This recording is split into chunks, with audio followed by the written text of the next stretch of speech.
Yes please.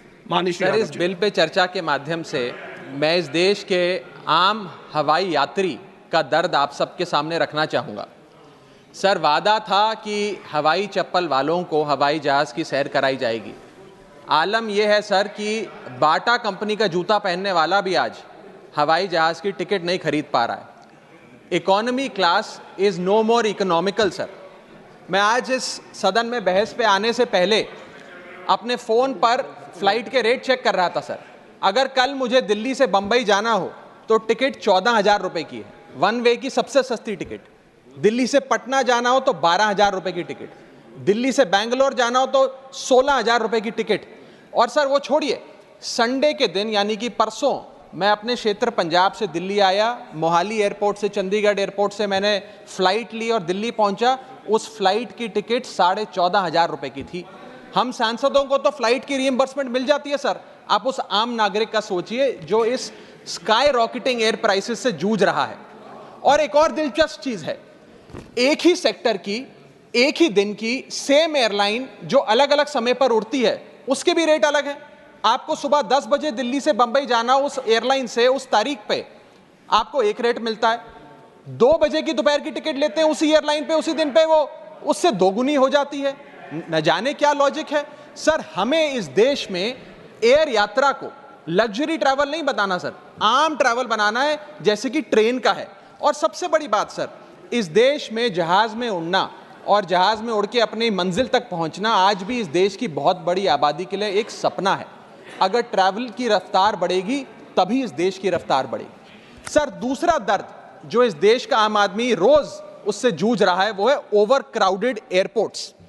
Sir, आज हमारे देश के एयरपोर्ट्स बस अड्डे जैसे बन गए हैं। बस अड्डों से बदतर हालत, बदतर व्यवस्था देश के एयरपोर्ट्स पर है सर।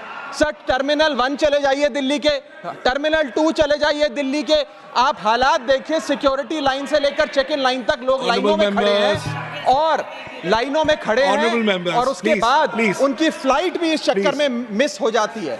एक मुसाफिर सही समय पर फ्लाइट नहीं पकड़ पा रहा क्योंकि वो बेचारा चेक इन और सिक्योरिटी लाइन में ही फंसा रहता है। इतने ओवर क्राउडेड एयरपोर्ट्स आज हमारे देश के बन चुके हैं। सर, आज यात्री का तीसरा दर्द, Honorable members, please let the honorable members speak. Please. Sir, बोलने दीजिए। No, honorable members, please. Honorable members. माननीय सदस्य, मेरा समय जा रहा है। Please let him speak. Sir, आज एयरपोर्ट्स पर खाना इतना महंगा है, बाजार के मुकाबले 2 गुना 3 गुना दाम है। एक साधारण सी पानी की बोतल जो 20 रुपए की बाजार में मिलती है वो एयरपोर्ट के भीतर जाकर फूड आउटलेट पर 100 रुपए की मिलती है।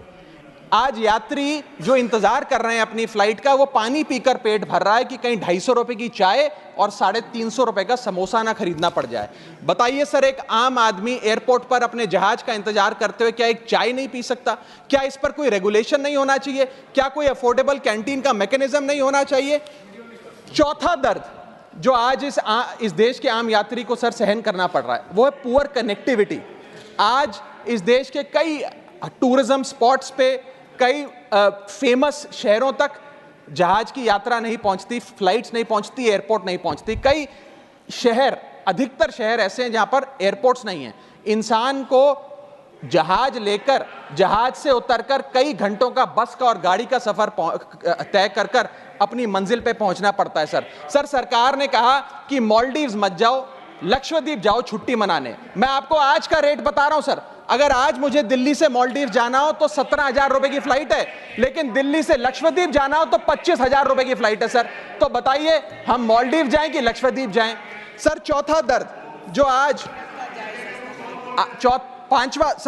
पांचवा दर्द जो आज एक आम यात्री को महसूस करना पड़ रहा है वो है sir flight cancellation and delays. Sir, एक आम नागरिक अपनी मंजिल पे, अपनी डेस्टिनेशन पे पहुंचने के लिए, जल्द पहुंचने के लिए कभी कभार ट्रेन यात्रा या बस या गाड़ी की यात्रा नहीं करता, वो महंगी टिकट खरीदता है। महंगी टिकट खरीद के अपनी मंजिल पे समय पे पहुंचना चाहता है। और कुछ ऐसे भी लोग हैं जो आर्थिक तौर पे सक्षम नहीं हैं, लेकिन आपातकालीन परिस्थितियों में, इमरजेंसी सिचुएशन में वो भी महंगी जहाज की टिकट खरीदकर जहाज की यात्रा करना चाहते हैं, अपनी मंजिल पे पहुंचना चाहते हैं। लेकिन क्या वो अपनी मंजिल पे समय पर पहुंच जा रहे हैं?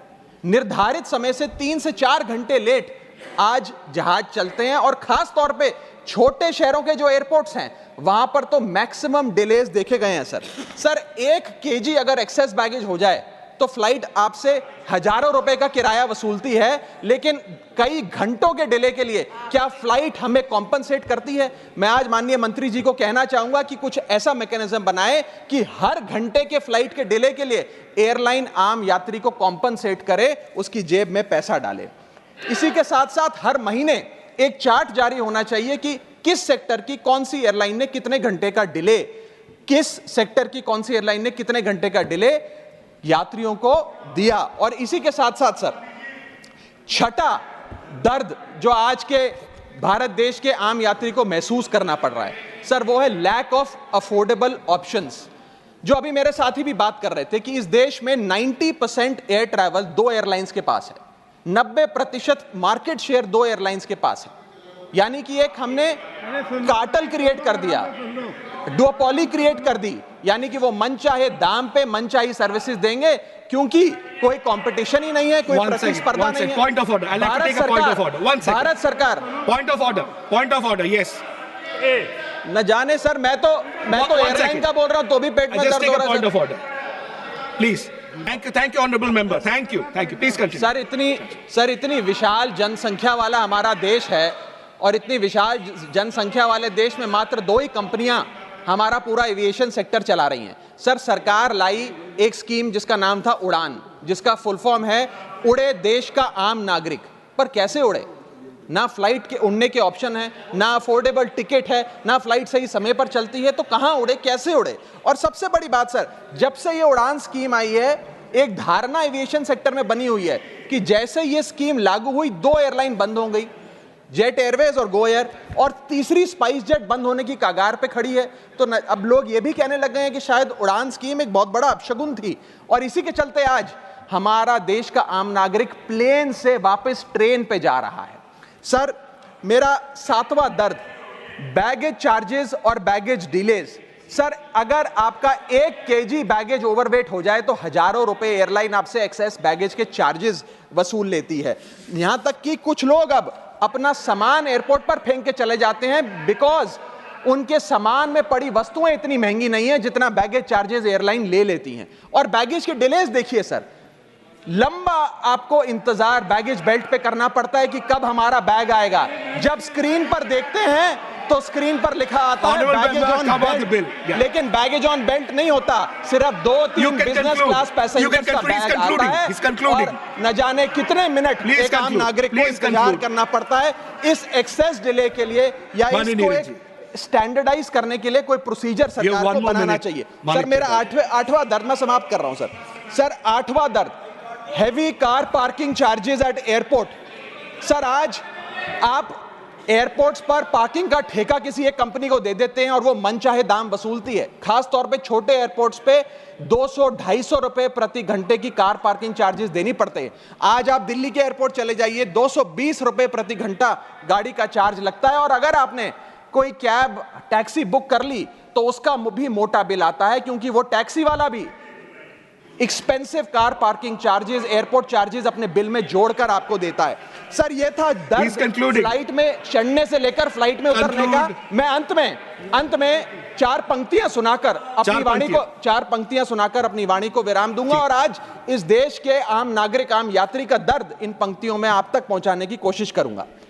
कहीं है लंबी लाइनें, कहीं चेक इन से पहले काउंटर बंद, कहीं स्लो चल रहा है सर्वर, कहीं इंटरनेट है मंद। महंगी टिकट के बाद भी यात्रा की कोई गारंटी नहीं, आपका सामान चाहे टूटे चाहे फूटे कोई वारंटी नहीं। जो हाल है बस अड्डों का वही तस्वीर आती है एयरपोर्ट से। चाय हो या समोसा नहीं मिल रहा 500 रुपए के नोट से। रोज फ्लाइटें रद्द हो रही हैं धमकी बम विस्फोट से। आखिरी में सर, कब तक आम आदमी मरता रहेगा एयरपोर्ट की छत गिरने की चोट से? जनता की मुश्किलें तो पल भर में मिट जाएं अगर सरकार को फुर्सत मिल जाए चुनाव या वोट से। Thank you.